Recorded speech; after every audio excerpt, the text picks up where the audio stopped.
With stunning accusations tonight, an ex-con is suspected of sexually assaulting his own daughter and stabbing her husband in Pontiac. She's telling her story only to 7 investigator Jonathan Carlson.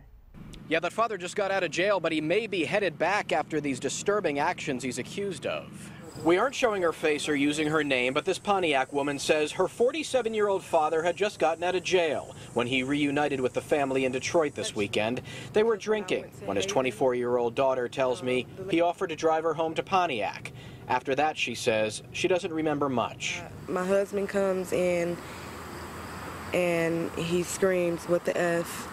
Who the F are you?" And I looked over and I seen my dad get up and he puts his shirt on, and then I look down and I don't have my underwear on, I don't have my jumper that I had on, I just had my t-shirt on. I asked my husband, I'm like, "What did you see?" Because I don't feel anything down there right now. I don't feel violated, I don't feel nothing.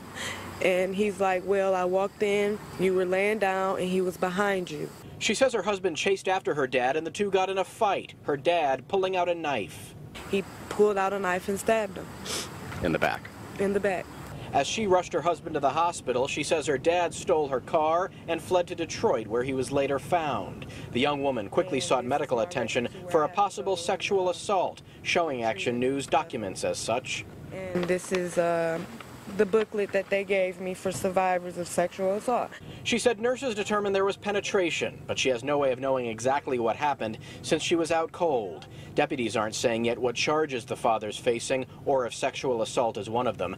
Meanwhile, this young woman is trying to cope with the horrifying chain of events. I really want to see my husband because I haven't seen him. I've heard that he's okay and they have a tube and I'm draining the blood. I feel like nothing. I feel embarrassed.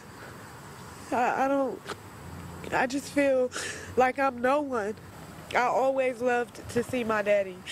I never knew he was this type of person. I never knew he would just stoop this low. And we aren't naming the father as charges haven't yet been filed. We're in Pontiac tonight. I'm Jonathan Carlson, 7 Action News.